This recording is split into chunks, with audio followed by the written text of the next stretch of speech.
Welcome to episode 137 of Timm Talk, the podcast about the DC animated universe co-created by Bruce Timm. I am Chris Lord. And Cameron. Well, I'm Cameron Dexter. We're recording. What? We're recording. Sorry, I'm trying to finish this episode of Lizzie McGuire. This is the world we now live in. The Disney Plus world. What? God damn it. What's going on? Remember that thing we used to do involving Batman? I don't know that show. That's not a Disney show. It's kind of like Spider-Man. Okay, I kind of know that show. Yeah. Imagine if Lizzie McGuire were a grumpy old man whose parents died, who then dressed up like a bat and beat the shit out of people. I'm on board with that. Okay, that's great. Is that coming to Disney Plus soon? It will absolutely be on Disney Plus soon. Great. Is this your version of like the Matrix? Is this now like the stepping stone necessary towards a Matrix-esque existence? Probably. Okay. Yeah. I feel like I'm in my own Black Mirror episode now. That's true. Do you think now we're going to get a Black Mirror episode about everyone being completely absorbed into a major studio conglomerate's OTT platform? Hopefully. Yeah. Only if it's on Disney Plus. If it's on Disney Plus, we watch it. Yeah. Well, we are now living in the post-Disney Plus era. We are not far enough into it yet to properly talk about it. We had to record this episode a little bit earlier than we normally would. So although Cameron is already distracted by this thing, it's a little too early for us to have any sort of like prescient news or any first takes. Yeah, exactly. So, but it will be coming soon. Don't you worry. Don't worry. We have no news this week. Also, no notes from friends because we're recording this before the last episode has even been published. Mm-hmm. But we will be doing an episode soon on Disney Plus. I think it might be our Thanksgiving episode because what is Cameron more thankful for in this world than Disney Plus? Nothing.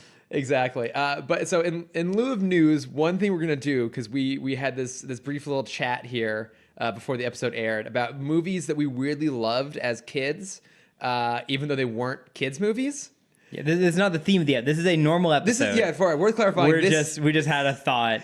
This is a normal episode. We are talking Static Shock. As much as possible, we want to try and keep going with Static since we're really kind of getting into it rather than doing a bunch of bonus episodes, which will be inevitable as we go into the holidays. So we opted to just really early record an episode and cut out any sort of timely elements of it. But yeah, normal Static Shock. But yeah, other than doing news, we're going to do this random little conversation we had before, which I thought might be interesting on air. And you guys may all have this as well. Like you look back in your childhood and think like, oh, there was that random movie that I saw as a kid that I was weirdly obsessed with, even though it wasn't a traditional kids movie. So I have a couple odd ones, but Cameron, you have some of them as well. Like, what are some of those for you? I have two that immediately came to mind when you asked me this question. Okay. One was my first ever midnight premiere movie, and it was Lords of Dogtown. Oh, okay. Yeah, you've mentioned this on air a few times before. Your love of Lords of Dogtown. Always apropos of nothing. Yeah, I don't skate. You're not grungy. I'm not grungy at all. How would one describe your aesthetic? I mean, a walking cartoon character. That's not far off. Yeah, the phrase bubblegum came to mind. Yeah, that's pretty close. Yeah. Mm-hmm. But definitely not 90s grunge skater. Right. Yeah. You may own like one flannel shirt, and I think it's just that really fantastic purple and black one. It is. Yeah, it's just that one. It's my Disney flannel. So I saw this as my first midnight premiere. I was maybe 12, 10, somewhere between 10 and 12 when this movie came out. And excuse me. Being my first midnight premiere, I had no expectation of what a premiere is like. Yeah. So it's me, my cousin, who's the same age as me, and then just a flood of teenagers, most of which I assume probably snuck into the theater. Probably. Because it was... They were probably all high on the pot. It was pure chaos in the theater, Chris. It was so rambunctious and so loud that they paused the movie. Someone had to come in and be like, hey, we're getting complaints from the theater next door that you're being too loud. If you don't shut up, we're kicking all of you out with no refund. In what way was everyone being loud and rambunctious? People were just like yelling at each other, throwing popcorn. Like what you see in movies of like the rambunctious teenagers in a theater. Like that every was 80s movie. Everyone in the theater. Yeah. And my cousin and I were having the time of our life. It was so much fun. I'm like, this is what it means to be a teenager. This is amazing. Yeah. But yeah, that one is a big one. But there's no element of the content in the movie that really speaks to you in any sort of way, right? It's just like, for whatever reason, it just stuck with you. Yeah, it was just like that memory of that night was so much fun. Yeah. Like, I just remember the joy of like thinking being a teenager is going to be great. And then puberty happened. It's not great. Yeah. Not so fun. So I have that one, and then I have the movie Small Soldiers, which is like, I wouldn't consider it made for children. No, but it's made for teenagers. But yeah. Like, how old were you when that came out? That came out in It came out in 98. 90. Oh, okay, yeah. So I was 5, and I probably saw it when I was 6. Yeah. So yeah, that's definitely not a movie aimed at 6-year-olds. But do you remember what about it like made you really love it? Oh, I'd never seen because I don't think I'd even seen Toy Story yet.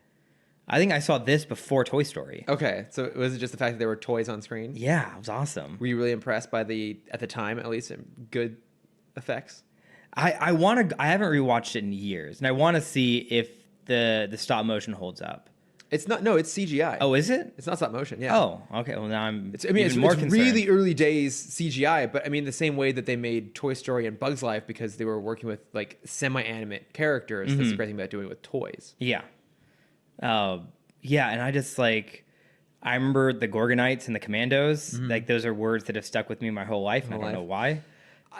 I also really liked that movie when it came out, and I remember I don't think I saw it in theaters, but for whatever reason, my dad, his like coworker's brother, I want to say, maybe worked for the studio or something like that. So we were I got the movie because my mom, like, the Blockbuster gave it to my mom. Okay, yeah. Yeah, exactly. We got it on VHS, like just on a random VHS tape, like months before it actually came out on VHS, on home video. And I remember watching it, and yeah, it was a weirdly compelling movie as a kid. Yeah. It's so much fun. I mean, Phil Hartman's great in it. Mm-hmm. Tommy Lee Jones is in it. Yeah, he's the voice of the main commando. Mm-hmm. And you look back on it now and you realize it was Kristen Dunst is the love interest. Oh, fuck, that's right. Oh, I forgot about that.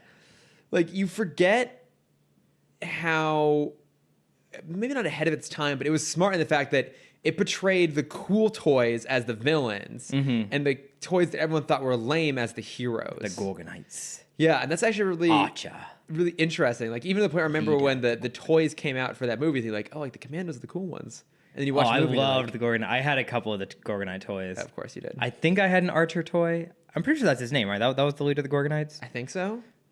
Because it was Sergeant and Archer. Yeah. Do a quick search. I mean, I get it. That movie was kind of weirdly fun and energetic. And it had like elements of Home Alone almost. Like they're trying to fight off the toys, like, you know, improvising weapons inside the house and stuff like that. I remember that great line from Phil Hartman when they're watching TV in like his media room and they're watching a World War II documentary. He's munching on popcorn. He's like, I think World War II is my favorite war. Yeah. And it's just like, as a kid, you don't realize like what a great satirical line that is. Mm-hmm. It's pretty good. Stuck with me though. It's great. What about you? Oh, also, after you answer this, I'm going to write this down. I have a fun fact, movie fact for you that I learned the other day about one of your favorite movies. So. Oh, okay. All right. Looking forward to that. Yeah. No, like, what?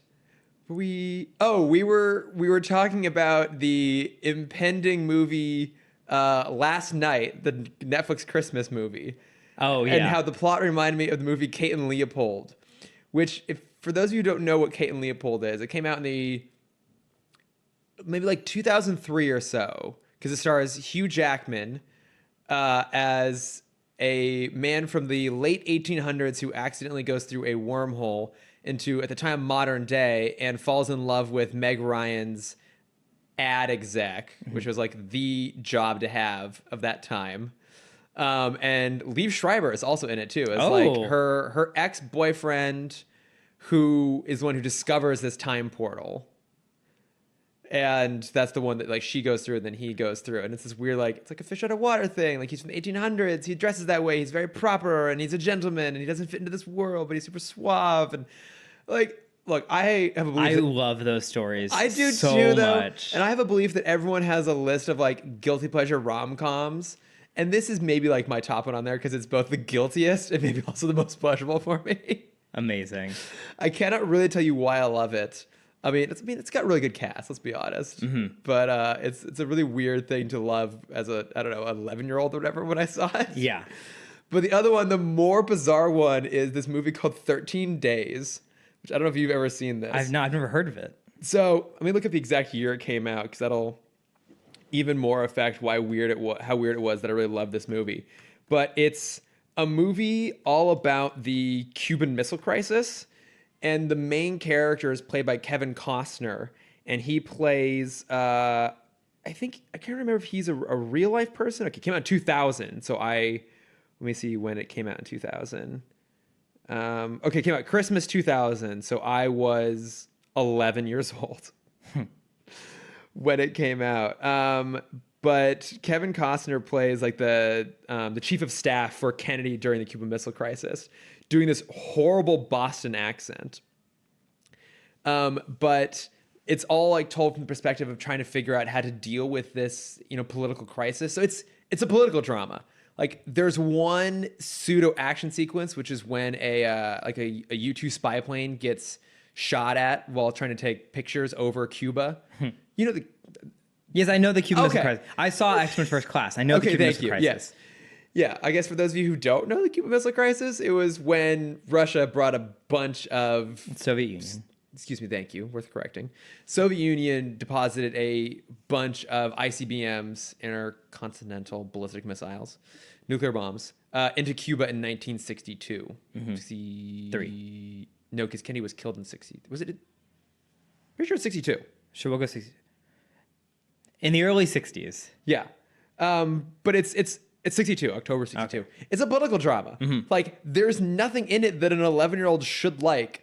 And I don't know if it's just the politics of it or the suits or the really bad Boston accent, but I loved this movie as a kid to the point where I haven't seen it in years, but I still think of it very fondly. Also, it introduced me to Bruce Greenwood, who voices Batman in Young Justice and also in Under the Red Hood. And of course, played Captain Pike in Star Trek and Star Trek Into Darkness. Okay. I just love him. I've said this before on the podcast that maybe 10, 15 years ago, he would have been a great Batman. He's awesome. But great live action Batman, worth clarifying. But I fucking love that movie as a kid. And also, it does kind of fit. I've always been a bit old soul. So it makes sense that 11-year-old me would be really obsessed with historical dramas. Yeah, that plays into character. Historic political dramas. But ever since then, I've always loved, especially when fictional movies are centered around real life historical events. It's one of the reasons why I do love X-Men First Class so much. I love they actually incorporate that element into it. Mm-hmm. It's one of the reasons why New Frontier is my favorite comic book of all time, because it all bases it around real events of the time. Yeah. But yeah, it's a weird one. But yeah, another random little mini topic of the week here on Timm Talk. But if you guys have really bizarre movies that you loved as kids that weren't for kids, write to us and let us know. Yeah. So I was at a conference the other week, all about design and animation and stuff like that. And there was this woman who gave a talk. Her name is Annie Atkins. Okay. And her job in Hollywood is she does graphic design for sets. Oh, okay. So anything that has text on it, mm-hmm. she has to design. That's cool. Be it, so she did all the design for Joker. Mm-hmm. So all the medical forms, when he's in therapy, all the stuff in that room, down to like everything written on a Post-it note is handwritten by her, the posters in the background, and stuff that's not even seen. So there was, they had a set in the hallway that I think was cut from the movie, where in the hallway they had you could sign up to help with set up the Christmas party. Oh, wow. And like had to, like, her and the crew wrote everyone's signature down on that. So like this amazing set dressing stuff. Yeah. But her movie she's most famous for is she worked on Grand Budapest. Oh, Mm-hmm. So she did all the hand lettering from Grand Budapest, including the sign that's above the hotel. Yeah. That's amazing. Yeah. And so there's two fun facts that she shared with us. One, so the famous cake box. Yeah. The pink. Yeah. What's the company? I can't remember. Okay. she said there's a very easy way to tell if you want to buy one, you're scrolling through eBay. There's a very easy way to tell if you have an authentic one or not. And it's because they made thousands of these boxes. They printed them, hand lettered them. They misspelled every one. Really? Unintentionally, she forgot a letter in one of the small texts. And so they had to go in digitally because they were like halfway done with the movie when she got a call from Wes. It's like, I think we misspelled something. Oh my God. So they had to go in and post, and any box that is seen up close, I don't remember what word it is, but it's at the bottom of the front of the box. Yeah. Any word that's close enough to be read on screen, they had to go in and digitally edit and add the letter in. That's so good. But then the second fun fact, one that I thought you would really appreciate, is in any Wes Anderson film where there's a newspaper, obviously when you see a newspaper, everything has to be completely rewritten or written originally because it has to pass by legal. So you can't just like copy a news article from the past. And normally it's up to the writers or like a poor writer's PA to write all these news articles. In Wes Anderson films, Wes writes every single news article. Oh my God. In every one of his movies. So she was telling a story how like while working on Grand Budapest, also the exterior of the hotel, or no, not the exterior, the interior of the lobby was the production building. And so basically if you panned the camera up, that was the top floor was production. The second to top floor was post-production. And then like everyone working on the movie was working in the building. That's amazing. So you could literally look over the balcony and see it being filmed. That's incredible. Yeah. So she was telling a story about how she would get a call from Wes at like 3 a.m. He's like, I found this really interesting Austrian article from the 1940s and I just had to write about it. How many words do I need to like fit the space? Like if I hit my word count yet, does it fit? I didn't know that I could find Wes Anderson even more endearing. Yeah. But that story definitely does it. If any director is like, oh yeah, that makes sense. It really does make sense. And I actually have not seen most of his work. But yeah, the Grand Budapest Hotel is one of my all-time favorite movies. It's so good. Yeah. So some fun facts for you guys. Well, thank you, Cameron. I appreciate that. Shall we dive into our episodes? Let's talk some Static. All right. Because we get to meet one of my favorite characters this week. Yeah. So our first episode up this week is They're Playing My Song, which is, of course, the introduction of Rubberband Man. So essentially, he's out for revenge on someone who stole his music. He's not sure who. So he starts out just some random guy at the record company, and then he thinks it was this really famous rapper, Ice Pack. What is Ice Pack? Why did I say Ice Pack? I think in my mind I was thinking like iced tea. Yeah, it's Ice Pack, not Ice Pack.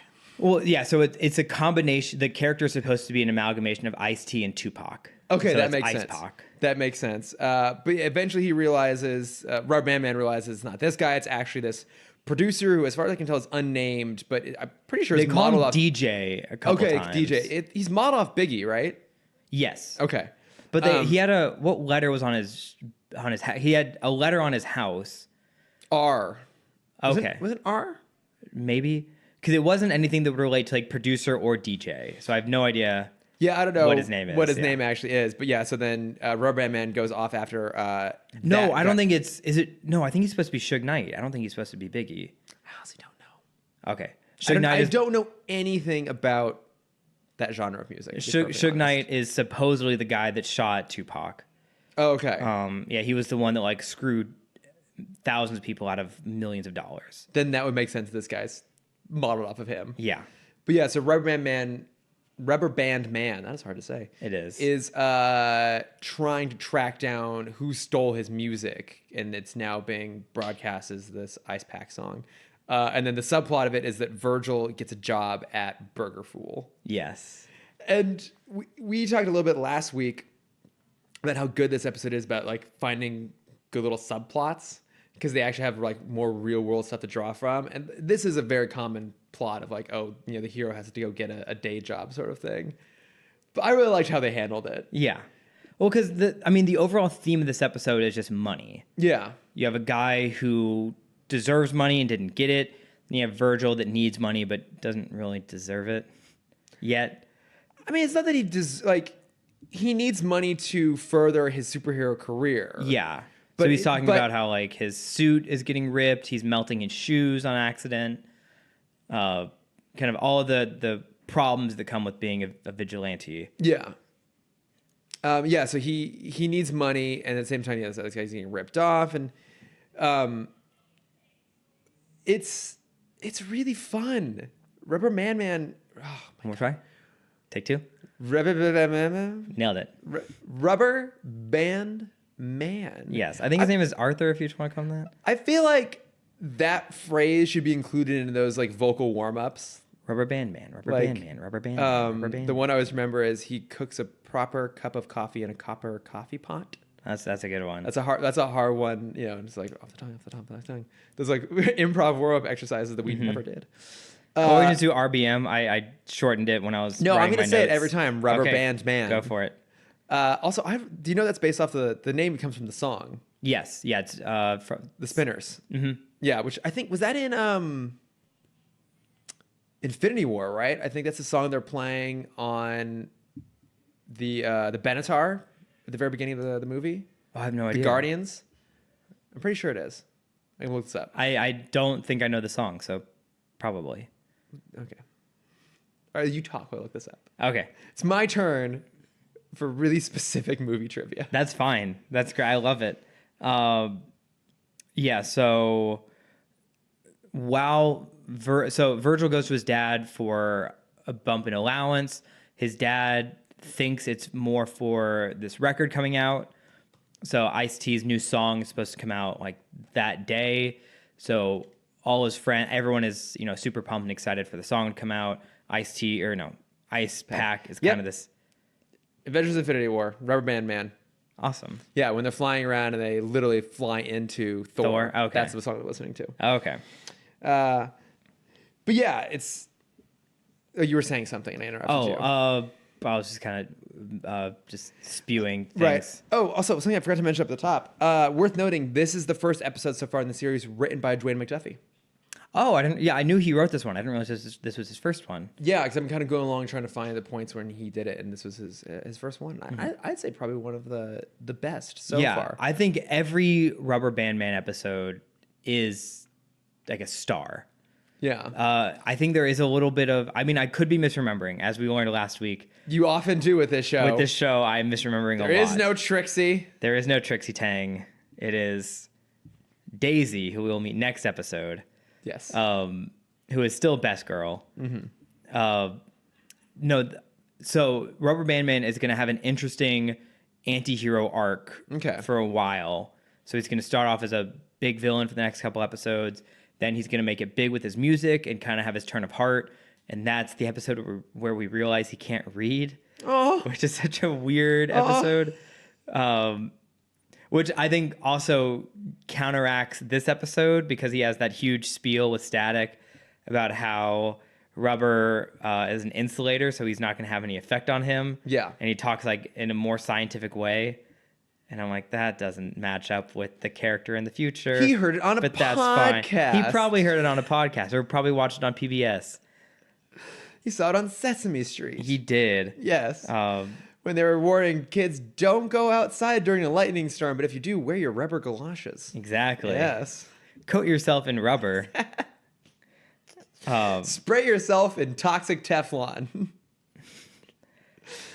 But no, what I liked about this was that it was definitely pulling from the BTOS playbook when it came to villains. Because it's worth noting that the character is portrayed as sympathetic. Like, we understand his motivations. He legitimately feels wronged about something and is out to make amends, even if his methods are flawed. Yeah. We eventually learn that he's right, that the music was stolen and he's not getting any sort of credit or money for it. But I think that the really telling thing is he is put in peril.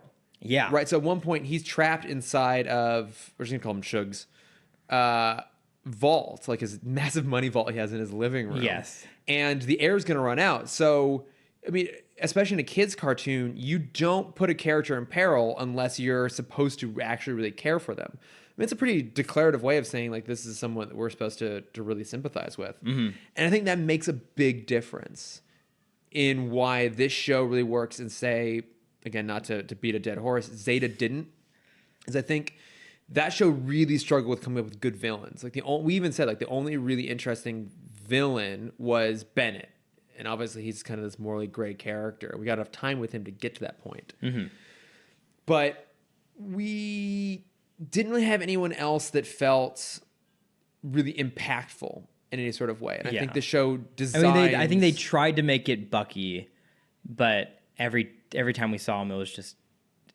we never really felt for Bucky. Yeah, and he eventually just kind of became a sidekick. Yeah. But whereas with this, like, we really just meant to care for Rubberband Man. And I like I said, I've forgotten a lot of this. So I'm glad to hear we get more time with him and he gets more of an arc to him. Mm-hmm.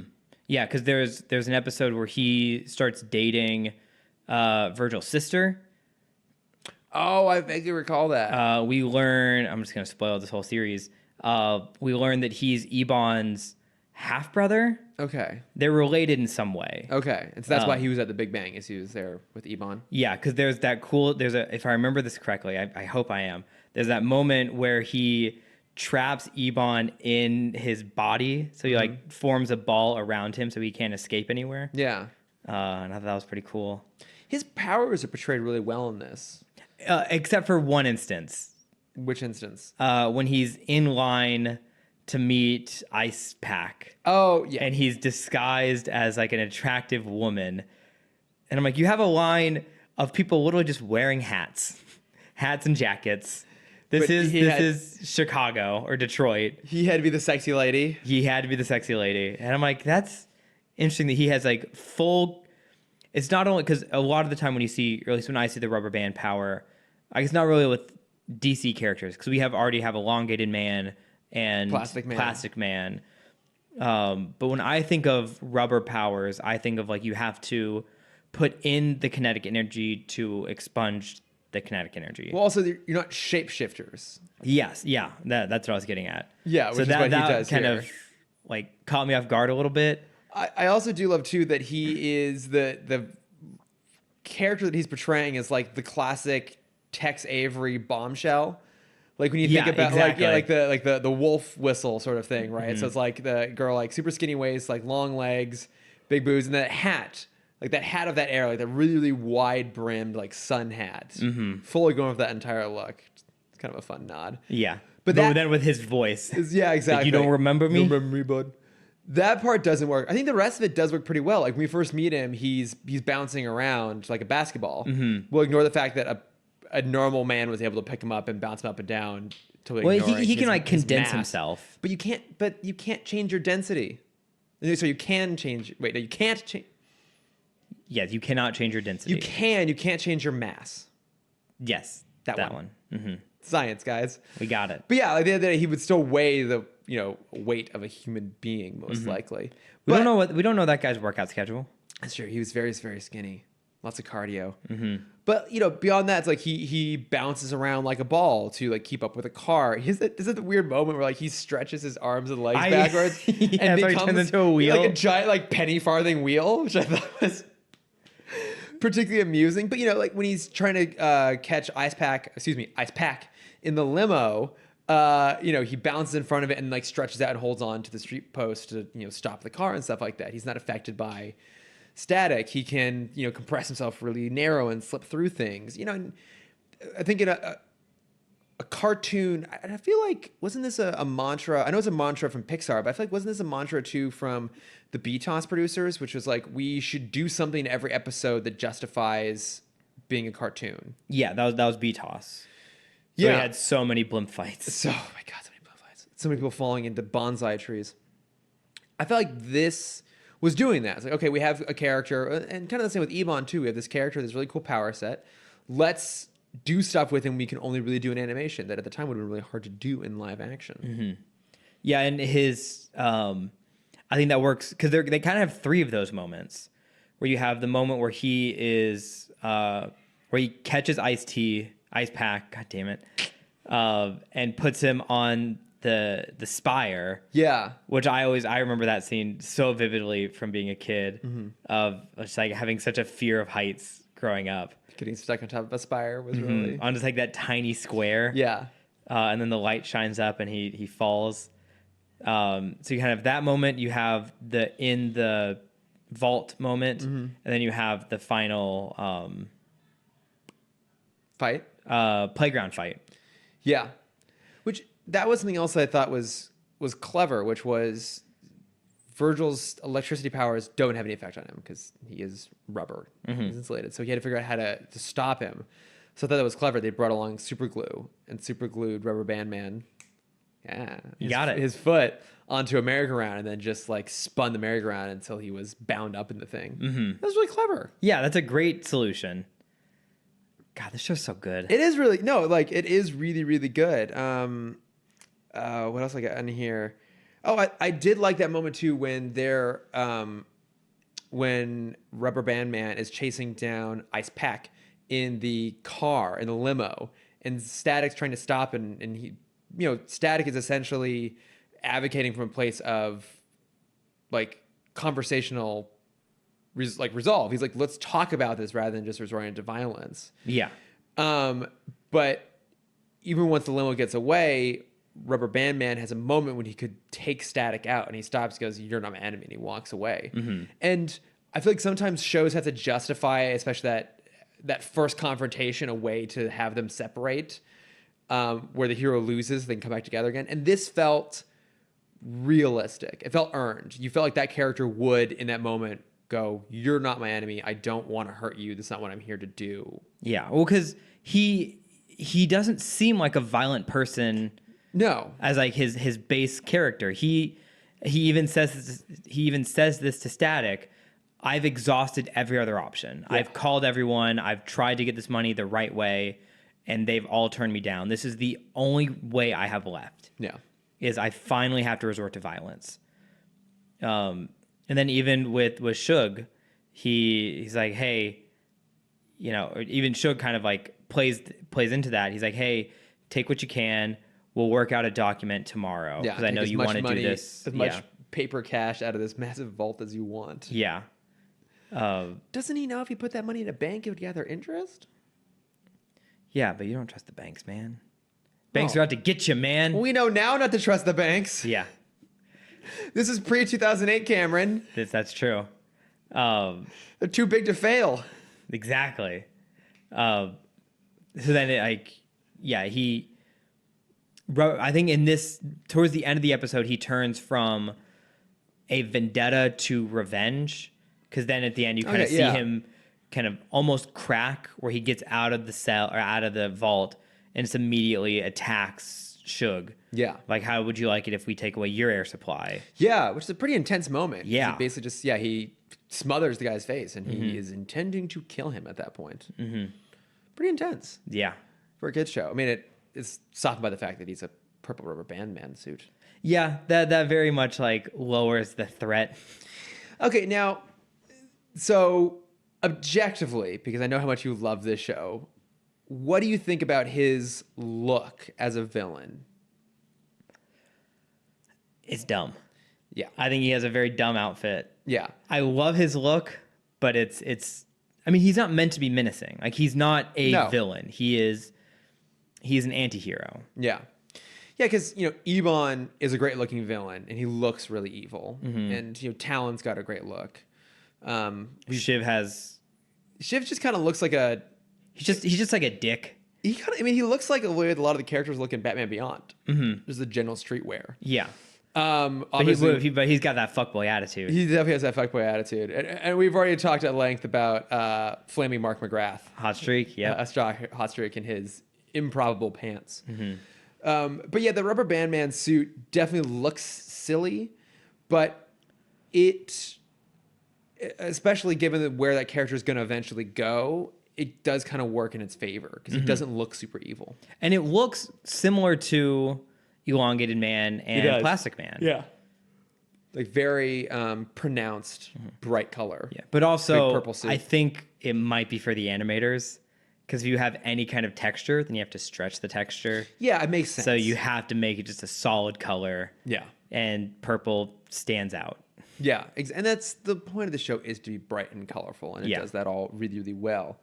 There is one moment that I think is funny, because you talked about it before. When he first when Rubberband Man first starts chasing Ice Pack, he's bouncing in his ball form. But then when it cuts to Virgil and Richie seeing it, he's running after the car, but he's like elongated running. Oh yeah, like he's super stretched out all his body parts. He's stretched his legs really far so that every step is. But it's not just his legs; his arms are wide and his neck is long. You have to maintain proportion. You're right.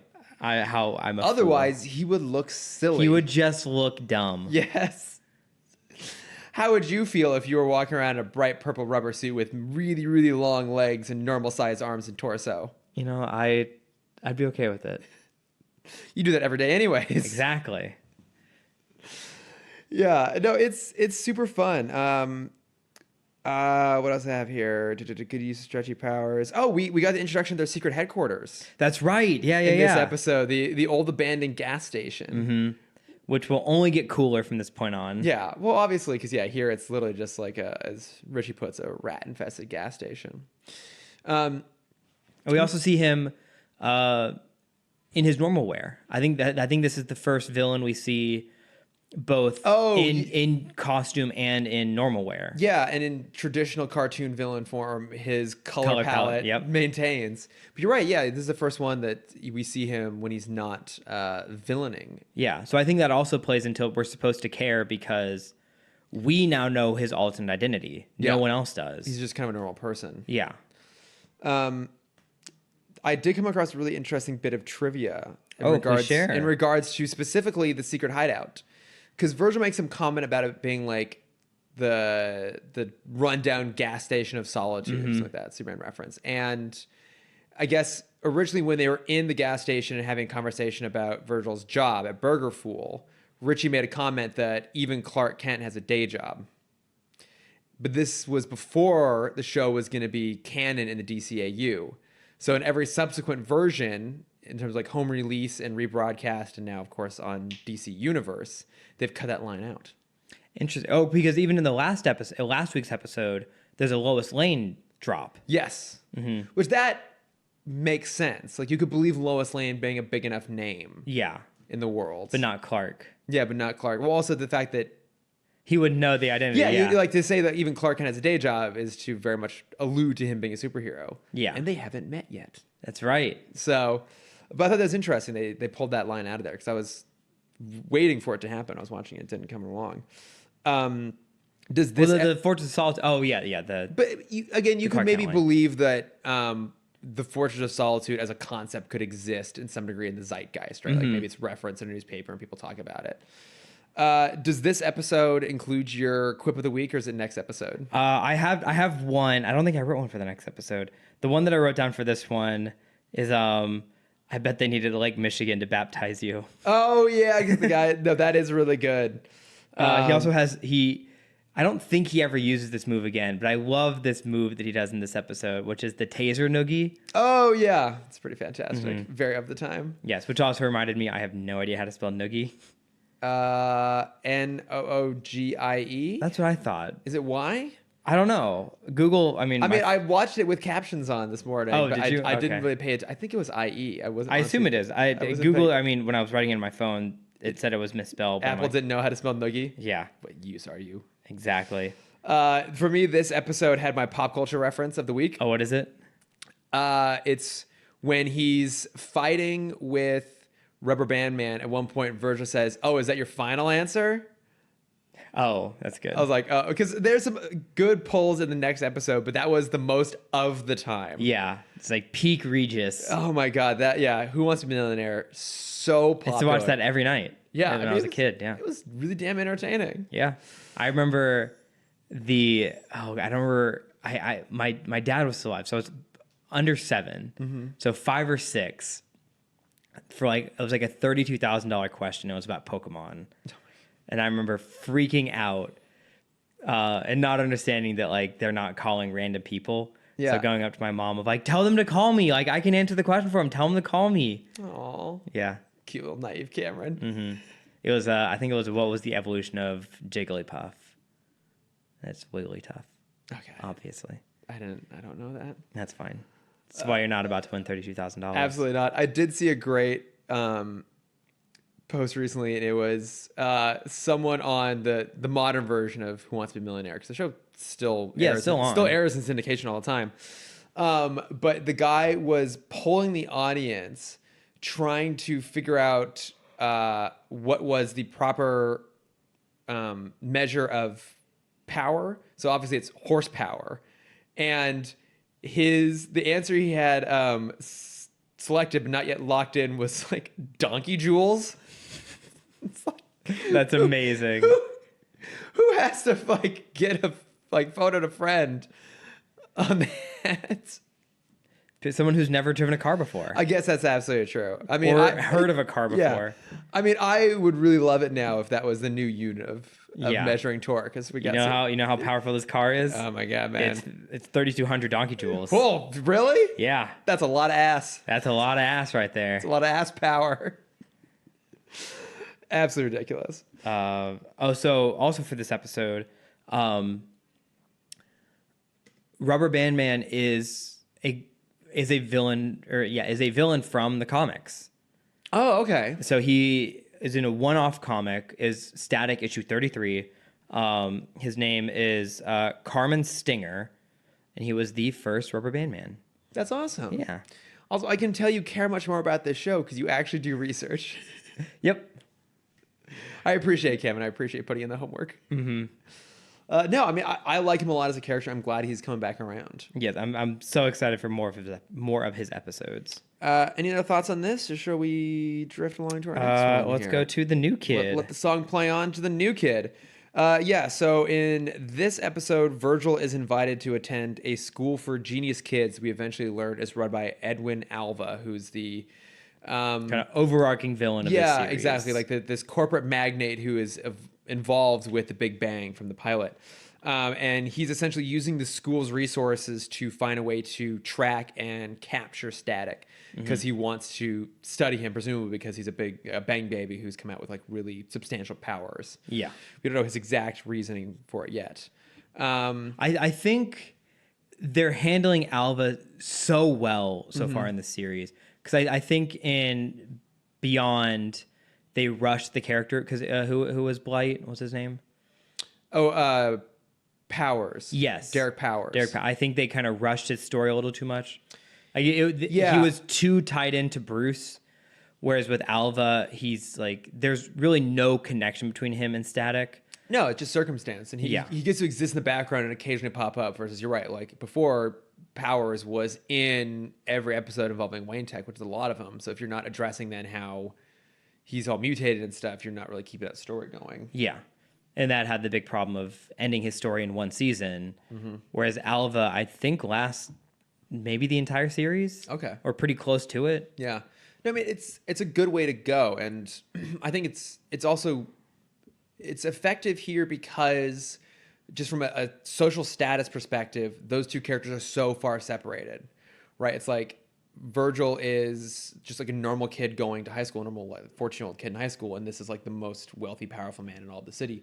When are they ever going to interact except for when it's superheroing and that sort of stuff? Whereas in Batman Beyond, obviously Terry and Derek would actually interact face to face sometimes. Pretty often. And they didn't know that's who that was. It was the other thing too. Is it wasn't until the last episode of Blight they actually knew that he was Blight. Yeah, I think it's really good use of him. And so he's recruited these two guys, Mr. Specs and Mr. Trapper. Yes. Is that a parody of the Bond duo? It is. I'm very impressed that you knew that. Do you know their names? No. Mr. Wint and Mr. Kidd. Okay, because I do know in Kids Next Door, they have Mr. Fink and, oh God, what's his name? Mr. Fink and Mr. Dib. Oh, Fib, Mr. Wink and Mr. Fib. I remember those guys. Yeah. I imagine. And I knew they had to be a parody of something. And so I finally Googled it. Yeah. Mere hours ago. So I love Mr. Wint and Mr. Kidd. They are, of course, from Diamonds Are Forever, which is the gayest of all Bond films. Okay.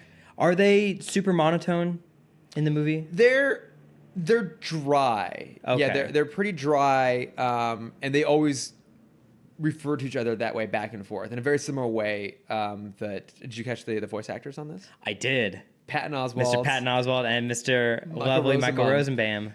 I'm sure that they've had other voiceover crossovers in the past, but that is a powerhouse duo. That is yeah. It's almost kind of a shame that they're wasted. They come back. Oh, they do? Okay. Yeah. I think we have 2 more episodes with these guys. Okay, because that is such a great duo of performances. And because it's the two of them, because they are really talented, they obviously imbue those characters with a lot of personality that may not be there otherwise. But they're definitely drawing on Wynton Kidd, who, of course, in the movie are suggested to be lovers, although no outright stated. I don't think that's the case here. Okay. It's not even implied. Yeah, in Kids Next Door, they are just kind of 2 guys that live with each other. So there's an element there. So yeah. there's a chance. This is my roommate that I've been living with for decades. The more that I think about it, because they have another villain, Count Spankula, who accidentally shows up. Who accidentally shows up to Mr. Fink and Mr. Wibb's house, thinking that it is one of the children, and spanks one of them basically into a coma. Wait, spanks like Mr. Wick? Yeah. Or Mr. whatever? Yeah, Mr. Wibb. Mr. Fink and Mr. Wibb. Spanks him into a coma? Yeah, and then he has to give up spanking because there's like this huge council of villains, and they have deemed him crossing a line that shouldn't be crossed, of attacking a fellow villain. This is amazing. I have to go look this up after we're done. But yeah, there's a lot of subtle tones I missed out on. You miss a lot of things when you're a kid. But yeah, so these two are trying to build a machine that can capture static. So they start out with this robot that remind me a lot of the robots from the Fleischer Superman cartoon. I was just about to bring that up. Yeah, they have a very similar kind of aesthetic. I'm sure that was a deliberate reference. And then they recruit Virgil and Daisy. Yes, we meet Daisy. Daisy is the best, and she gets a character remodel, a slight character remodel in a future episode. And she's just the best. Is Frida basically out? No, so Daisy is never a love interest. Oh. It's kind of teased. Okay, but Frida is always they're kind of the Ross and Rachel. Well, bringing back to what we talked about last week in Danny Phantom, you have Paulina, who's the love interest. Paulina. And then you have Sam, who's the female best friend. Yeah. And Daisy kind of turns their duo into a trio of friendship. So then you have the 2 guys and the girl. The typical dynamic. In a pizza place? In a pizza place, yeah. The typical dynamic of every cartoon of this age. Right? Yeah. Okay. And so yeah, you still have Frida on the side. Daisy's kind of like flirting-ish, but it's just kind of like a good friendship. Okay. Which is something you definitely never see in cartoons. Mostly platonic. Mm-hmm. That is nice. I do wish there was more of that, because that is always the thing. It's like, it's always 2 male characters, 1 female character. And then later on, like Daisy and Frida become best friends as well. Okay. Yeah, it's nice when they can have actual platonic relationships. It's not just like, well, they spend so much time together that eventually they have to fall in love. Like Danny and Sam. Like Kim and Ron. But that is still like the precious relationship that I strive for in my life. Wait, wasn't that in So the Drama, the movie, when they finally get together? Mm-hmm. Oh. With the song by Chrissy Carlson Romano. And it's so sweet. And they have a montage of their friendship. And oh, man. I know we've been friends forever. Oh, I think I just deleted all my notes. Great. Oh, nope, we're good. I just made a new note. But yeah, so they recruit Virgil and Daisy and these twins to build basically a sensor that can track static. And then that device is implanted in this massive floating ship. It reminded me a lot of the Brainiac ship. It's got a similar aesthetic to it. It's got like metal tentacles coming out of it. It's a very weird design.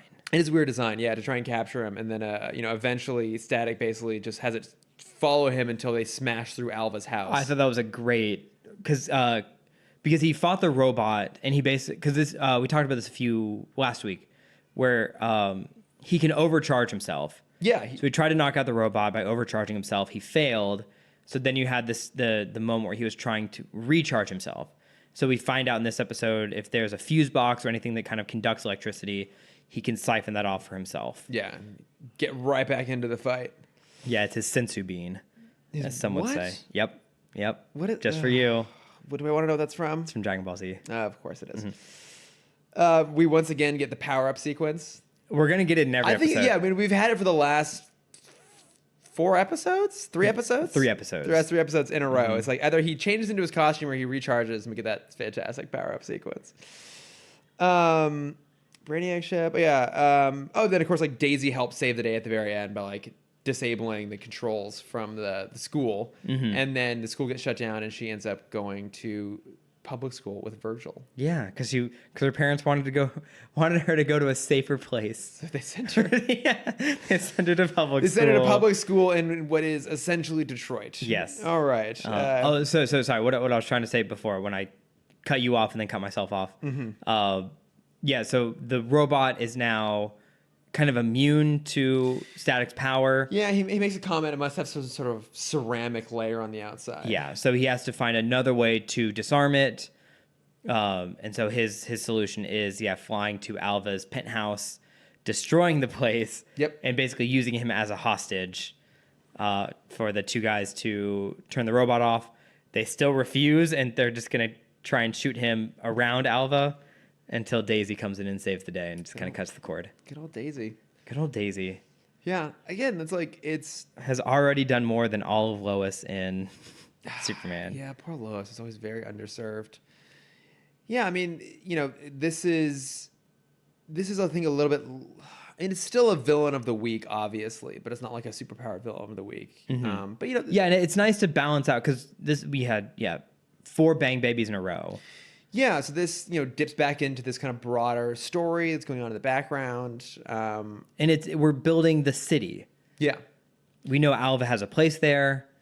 We know he has means of getting around the city. Yeah, he's got lackeys. Yeah, we're seeing his kind of fingers dip into Dakota City. Yeah, and we're building the world. And I think, as we continue to say, another problem with Zeta is they were moving around so much, we never had a chance to really build a location. Yeah, and I feel like that's what I'm kind of taking away from watching these so close together is you see where this show was setting itself up for success, and how just the very nature of the type of show Zeta was and its choices in terms of its really narrow primary cast, the fact that it's jumping around all the time, having your main lead be a robot, which even though obviously Dietrich Bader is still doing a great performance, you are very limited in terms of what character stuff you can do with him. Yeah. It doesn't have any of those problems. It definitely is like, okay, it knows how to play with its characters well. It knows how to flesh out its city really well. And it learned from not the mistakes of Beyond, but it took the format Beyond set and kind of made it brighter, made it more fun, and anything that was could be seen as a pitfall, kind of used it to their advantage here. Yeah. Well, and it has the added benefit of being separated from Batman. For now. Well, for now, but yeah, I mean, I think Batman Beyond at its best often was when it was tied in with anything having to do with old Batman stuff. So the Mr. Freeze episode is super good. The Bane episode is really good, right? But then when it was doing its own thing and maybe wasn't being so successful, that was really apparent that it was missing out on something, right? And it's still a follow-up to, and we said I think even last week that probably the best era for that, this whole universe so far has probably been the new Batman Adventures era, which are like, I wouldn't say necessarily the best episodes in the whole thing, but are the most consistently really good. Yeah, and we're really honed in terms of the writing and the art and the aesthetic. And so no matter what, any follow up on that is going to be compared to it. Yeah, and this is the advantage of not having to deal with that. So. And I think also right now, all these episodes we've had so far are very, very lighthearted. Yeah. And we know in the future that there's going to be a couple of those just like heart-wrenching episodes. Yeah. And I think they're earning that now by showing that you have these characters at their high highs. When you see them at their low lows, it's going to feel so much more impactful. Yeah. Well, and it's able to have those moments of seriousness without ever compromising the tone. We even saw that in the very first episode when Virgil throws the gun into the water. It was like, oh, like that's a really like heavy, serious moment, but it never felt out of place. And no, I'm continuing to be really, really enjoying these. I'm really enjoying them. Good. I'm glad. So, Any other thoughts, or should we get on to our, I guess, kind of our bat plug section for the week? Yeah, you said you had did you have a quip in this one that you liked? I didn't write down any quips for this one. It was more just like I do it for the week, not necessarily per the episode. Okay. But there were some good pop culture references. They make a comment about Stephen Hawking, of course. Virgil walks into the lab and it looks a lot like, as he calls it, the Starship Enterprise. Yeah. And then there was a reference to the Terminator. And I loved all of those, but those are like kind of perennial pulls. Yeah. Versus a good old Who Wants to Be a Millionaire. Oh, and we mentioned this last week. That it always seems that Richie is the smart one. Oh, so yeah. it was interesting seeing Virgil, go to the school. Yeah. Instead. And because we've seen that Virgil is smart, but not like genius level smart necessarily. So I was a little bit surprised. And they even like say that a few times in the episode of like, how'd this kid get in here? Well, and even the principal makes a comment like, I'm kind of surprised you're going there. And the episode felt like it was setting up a reveal that there was some greater plot element going on here. Like I was kind of waiting for it to be revealed that Alva put him in there because he knew he was static. Okay, yeah. But then it is kind of made up for at the end, because Virgil has that line of like, oh, technology is my specialty. Yeah. We're thinking it's because he's just going to use his powers. But then in the next scene, we see him actually program the whole thing on his own. Yeah, like he builds this tracking program based off of a video game that he and Richie wrote. And yeah, I wasn't expecting that. Yeah. So that I don't think that like that skill is really brought up a lot. Yeah. But it's cool to see like, they are like classic kind of nerds. Like they built a video game. Yeah. Like while they're hanging out. Yeah, I mean, in an abandoned gas station. Well, and I think that's it, is that oftentimes with kids shows, they'll lean really heavy into stereotypes. And, Richie is a little more obviously the nerdy one, but like they're not like at the top of the social order, but like they are kind of cool in their own way. Yeah.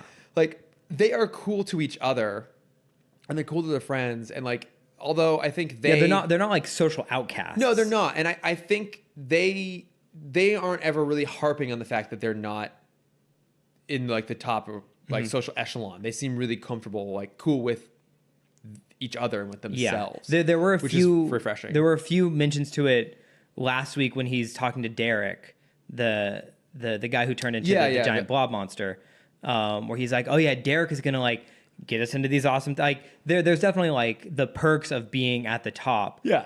That they're like that they want, but they're not like striving to be the most popular kids. Right. I think they acknowledge the perks of being at the top, but they're not lamenting the fact that they're not up there themselves. And they're allowed to be like really smart and really nerdy, but also like cool and funny in their own way. And it just makes them feel a lot more fleshed out. Like they're not just grounded in a stereotype. Like our favorite boy from our favorite movie, Booksmart. I fucks with Hufflepuffs. Yeah. I finally got to make my first Booksmart quote in the wild. In the Olivia Wilde? Yes. Fuck you.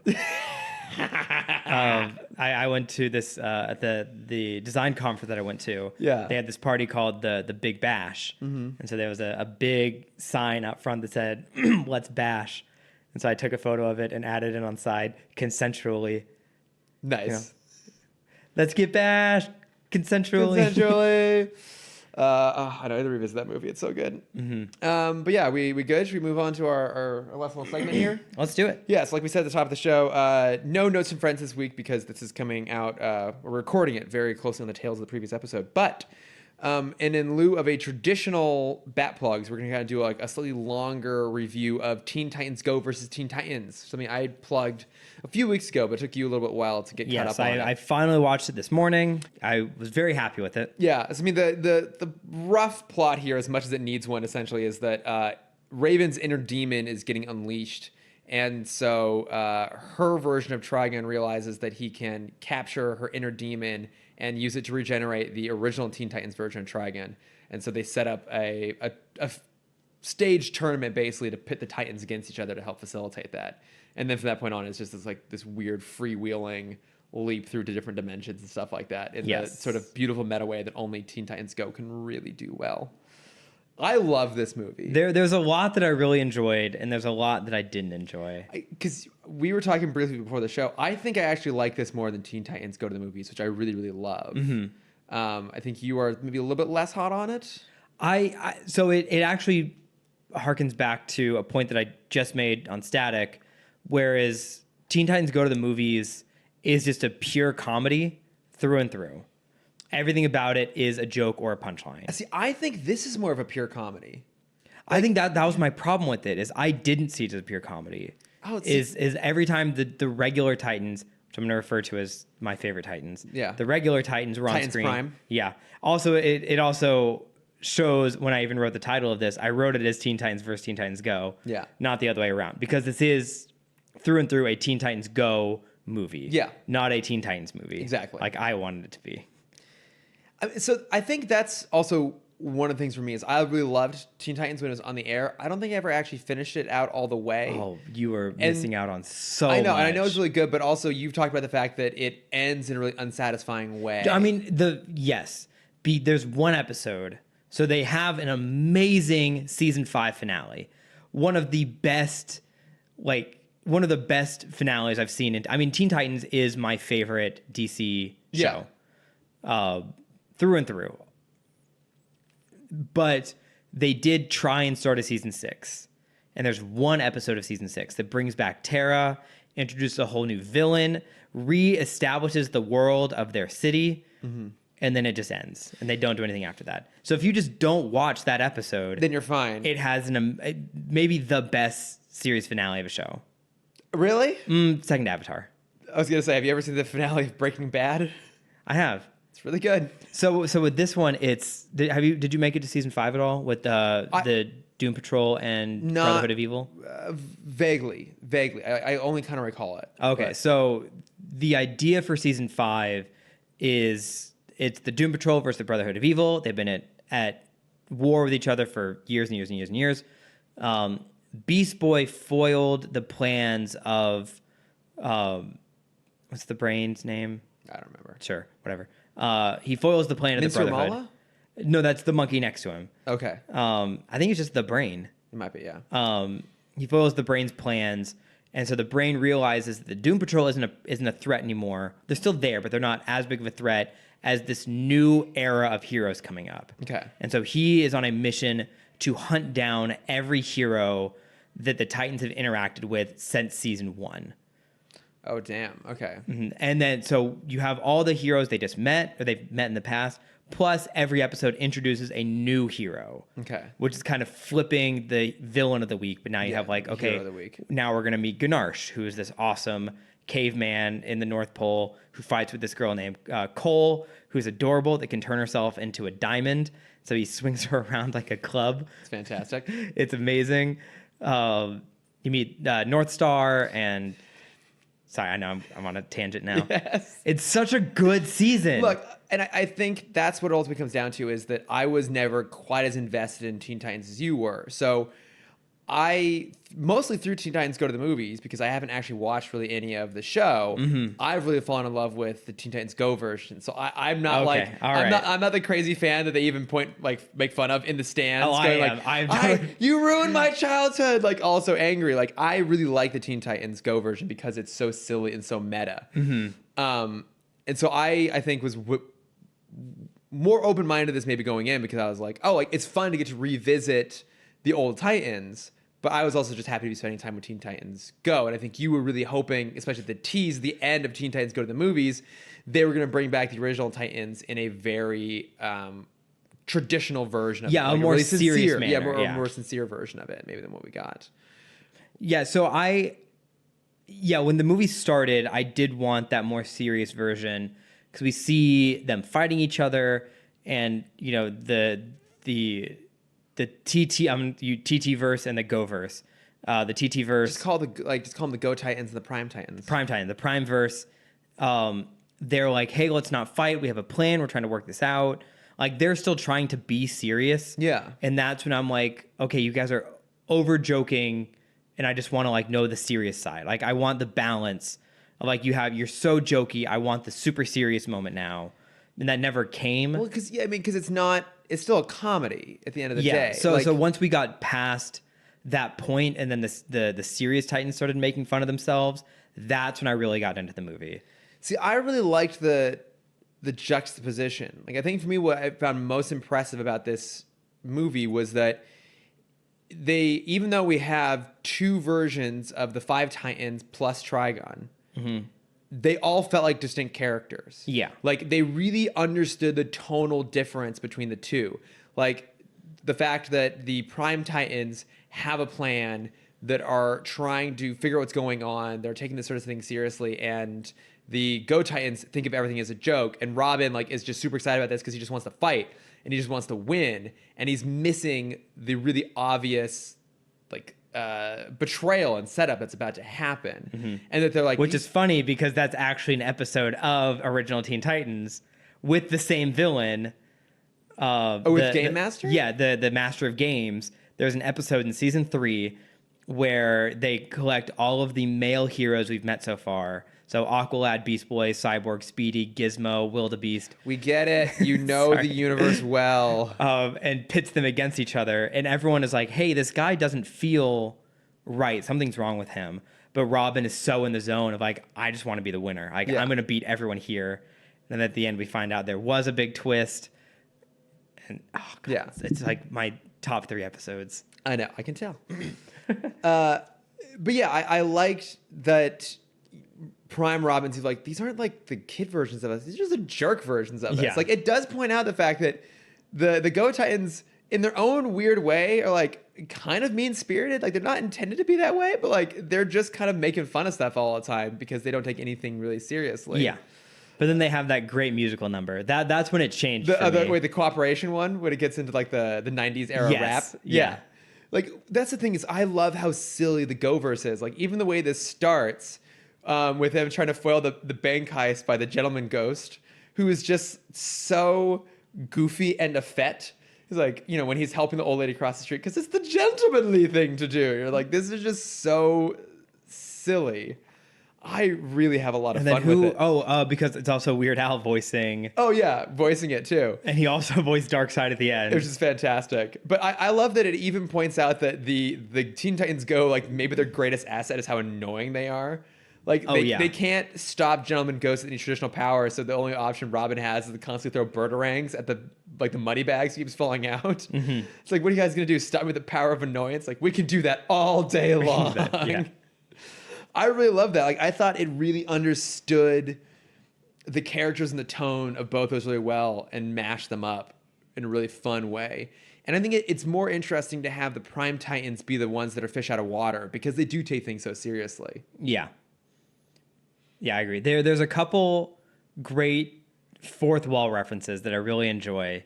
One of which is when they're trying to describe themselves. Was between the Robins. Yeah. They reference to each other by head height. Yes. So, and that's how animators draw characters. Oh, really? Yeah. And so when you draw a normal person, you are 6 heads tall. Okay. I think is what it is. So normal anatomy is 6 or 8. I don't remember anymore. I'm going to say 6 heads tall. That makes sense. So since this is more anime focused, they're 5 heads tall.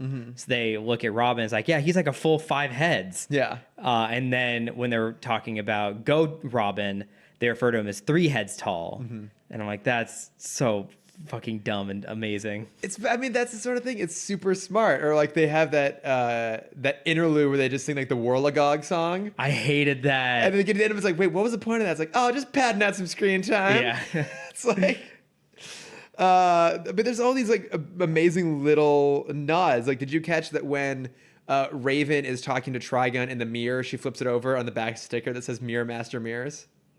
Oh, I missed that. That's great. But that was really fucking brilliant. I also love that the Master of Games is voiced by Rhys Darby.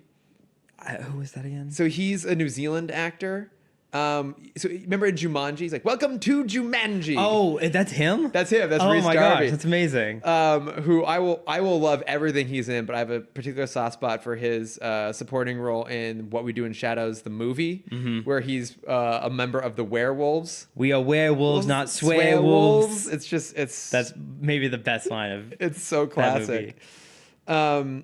But I love that when they figure out they have to go track down the second Warlagog, this device allows them to transport. It's like, wait, we have to, like, what's our version of the Game Master? Like, okay, someone who has, like, omnipotence of the whole world and knows what you're doing at all times, like when you're sleeping or when you're awake. You're like, wait, this is where they're going? And then sure as shit, they go to the North Pole to fight Santa Claus. Yes. And again, not having seen the show, I didn't realize that he was I think an actual recurring villain in that series. So. Yeah, I've also not watched Teen Titans Go. Yeah, so the fact that the Prime Titans are so thrilled, like, are we actually...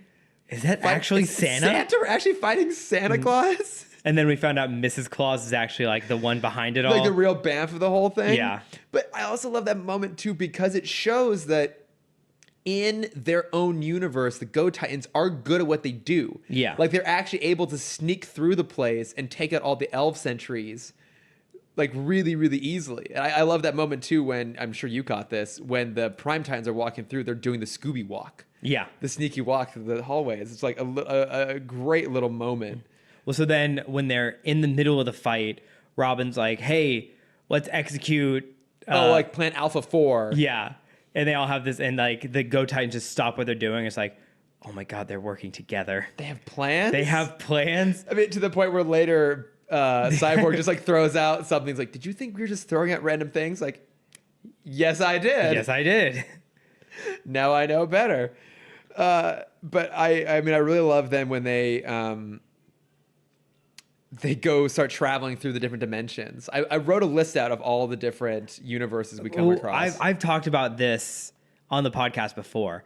I love when shows do alternate art styles. Yes, it's one of my favorite things. That's why I was surprised that you weren't more taken with this. No, I said by this point I was fully in. You were more invested. Because it was like that first 30 minutes. Okay. Or maybe not that much. Maybe like first 20 minutes. Yeah, because it's only like a 77-minute movie or something like that. It's like the first 20 minutes when it's the series Titans still being serious. Yeah. And then they had that one thing about like Robin brooding on the roof. I'm like, okay, now I can laugh at this. Yeah, Robin's up on the roof like trying to come up with a plan, and he's like all sulky, but his cape and his hair is blowing in the wind. Mm-hmm. Go Robin's like, how do you get that wind in your hair?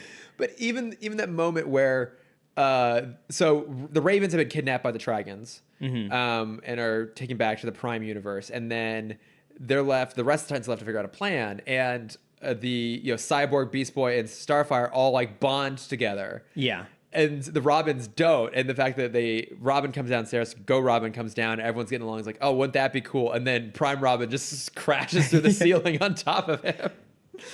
This sort of perpetual insult to injury.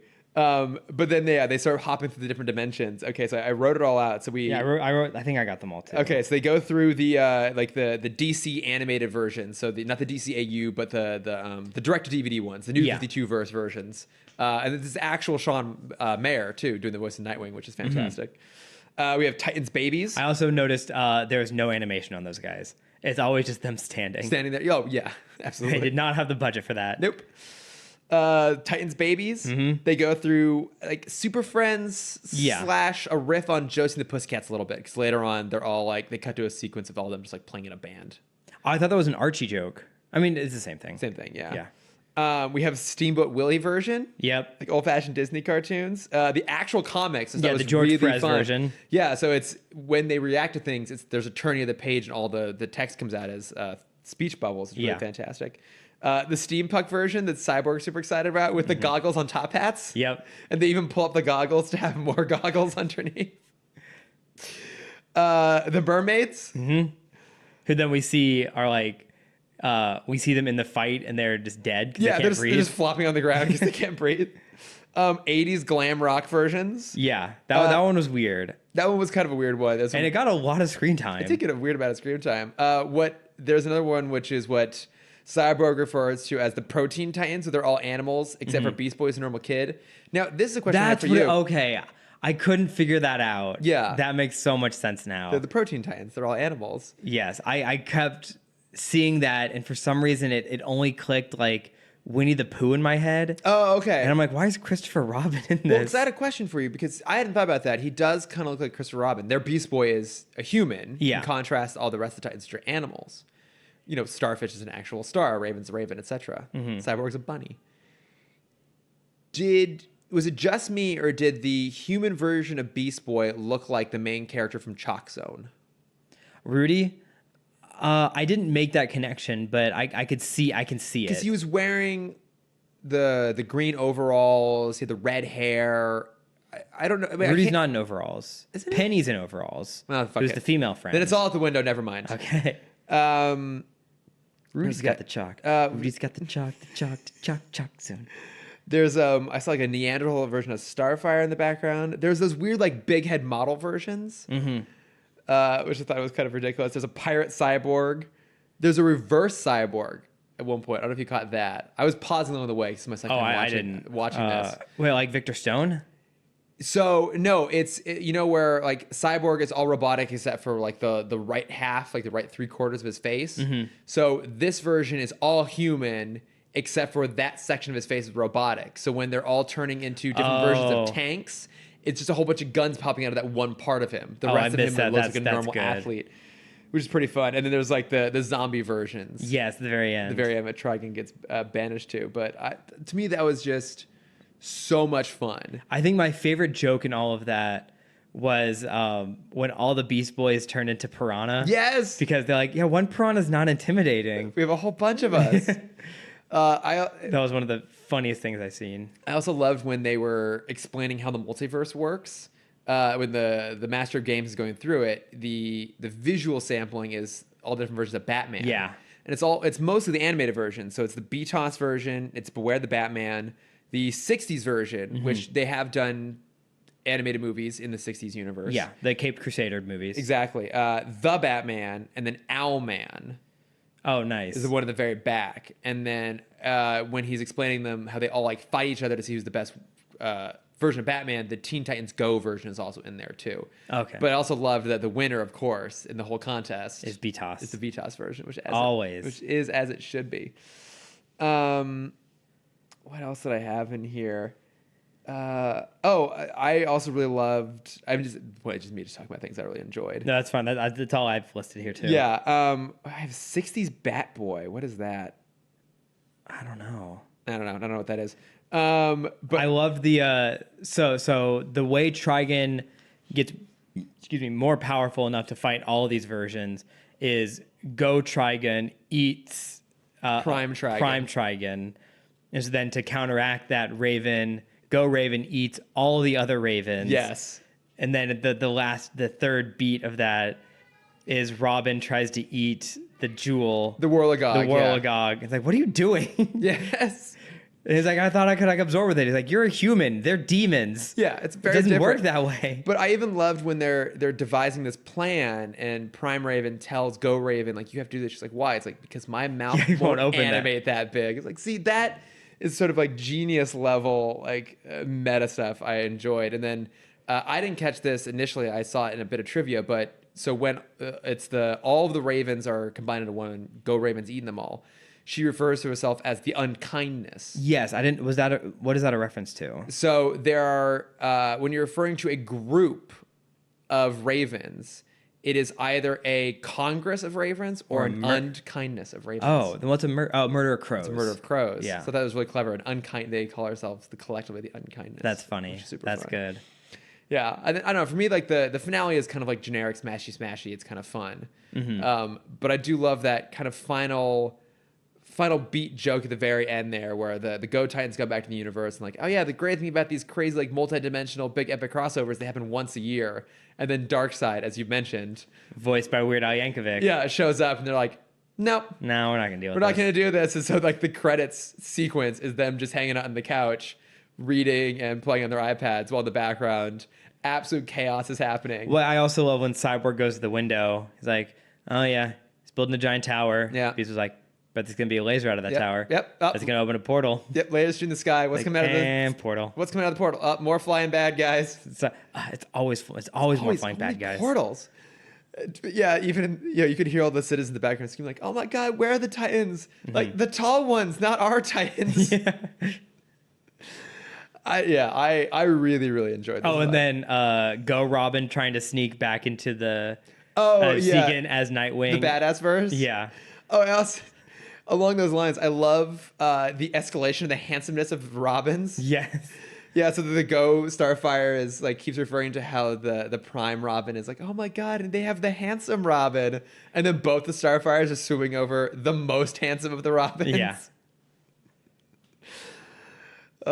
It's oh my god, I really really enjoyed this. It's super fun. I did really enjoy. I still think Go.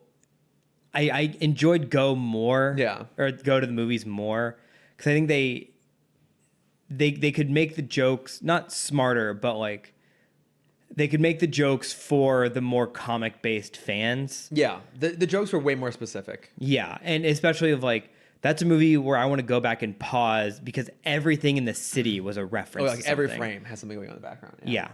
Whereas this didn't. I don't think it had the same kind of time as the movie did. No, I mean it's definitely, and obviously, you know, made for DVD budget is much smaller than a film budget. It's like they had to change stuff. It's scaled down. And I think one of the things maybe I liked slightly more about this movie, the Versus movie, rather than Go to the Movies, is this one, by being a little bit scaled down, didn't have to follow the same beats as much. Like, I really love Teen Titans Go to the Movies. I just rewatched it again. Those songs are fucking incredible. When you're feeling down. That soundtrack has actually become one of the things I put on as I'm driving to work in the mornings to like get myself psyched up for the impending hell. But because you know we're feeling upbeat. So good. But that movie has to hit some of those more major beats. So it has to have like the big downbeat of Robin being on his own and separated from the team. And like, I mean, it's still fast. It burns the story pretty quickly. But I found this one didn't have that quite as much. Didn't have that same sort of like lull. It was just more like boom, boom, boom. We're gonna go through it. Well, I mean, the lulls were the Ravens. But I really love. But they were still great. But I think that's where that beat would have been. Yeah, is when it cuts to the Ravens hanging out. I know you don't like that sequence when they're down in Trigon's lair. I hated that. That was my least favorite part of the movie. So the Ravens, to escape, basically convince Trigon that he's he's holding each of them in one hand. Now there's a goddamn plane. It's coming. So noisy. So he's holding one raven in each hand. So both hands are full. Mm-hmm. And Go Raven is like, aren't you like thirsty or aren't you parched? Parched. It's like, no, I don't ever get thirsty. Oh, I hate it. But what I love about, I'm surprised you don't like that, because to me that is classic Looney Tunes. Like, their solution to the problem is to basically trigger a pratfall, essentially. Yeah. From the villain. Like, that is perfect Looney Tunes logic right there. So I'm surprised it didn't register for you. I know it's not cringe humor, but I can't do like mouth sound effects. No? That was my thing. You should never have told me that. I know. I know. Now I have a weapon to use against you. You have so many weapons. But you know that means I'm just gonna come back with more anime. That's absolutely true. The more dad jokes I throw in, the more you're just gonna go down anime holes. Yeah. A-holes, as it were. Some might call them A-holes. Yes. Let's go down Cameron's A-hole today. I don't have a counter to that. Exactly. Because I could have done a whole tangent on Luffy from One Piece with Rubberband Man. All right. But I saved you. Any other thoughts of this, or should we go ahead and land this bird? Let's see. Hexagon, I thought was a great little joke. Oh yeah. Mm-hmm. I think that they have a Terra reference in their song. Oh yeah, My Terra died. Yeah, and the Go Beast Boy's like, what? Why? That's so sad. Yeah, why would that happen? Yeah, such a sad thing. Yeah, I think that's all my notes. Everyone go watch the Tournament of Champions episode of Teen Titans, because it's one of the top 3 episodes of Teen Titans. Oh, there you go. Yeah. And also go watch this. Yeah, and also, I guess go watch this too. Yeah, it's really good. Mm-hmm. But I think that does it for us this week. I think we did it. Yeah, so thank you for listening, as always. If you have those random childhood movies that weren't meant for children, you still love nonetheless. Mm-hmm. If you're also a really big fan of historical political dramas like I was, I would love to know what those are. Also, if you have thoughts on Teen Titans Go versus Teen Titans. Yeah. Also, if you've been watching Disney Plus, what are you watching? That's true. Yeah. Yes. Actually, yes. Given that we're going to be doing an episode coming up on Disney Plus, specifically, if you have been watching Disney Plus stuff, write to us and let us know what you've been watching, what you've been enjoying. And if you don't know what to watch, I'll post a list. Just go to Cameron. Yeah, Cameron. If they want to get recommendations for things they should watch on Disney Plus, how can they find you? You can find my art, and I'm sure to be doing some kind of Disney Plus stuff at this point. You can find that at Cameron.Dexter, and if you want to see my face, you can find that at CamDexter_adventures. Boom, boom, boom. And if you want to find me and absolutely nothing interesting about my life, you can find me at Lordifer on Twitter and Instagram. And if you want to find us as a podcast, we are at Timm Talk Pod on Facebook, Twitter, Instagram, and Gmail. We did it. We did it. And normally I'd say that next week we'll be back with some more Static Shock, but I don't think that'll be the case. I think, next week will be It'll be our Thanksgiving episode, in which case I think we're doing something for Disney Plus. But after that, guess we got more of Superhero Static Shock. Whoop, whoop.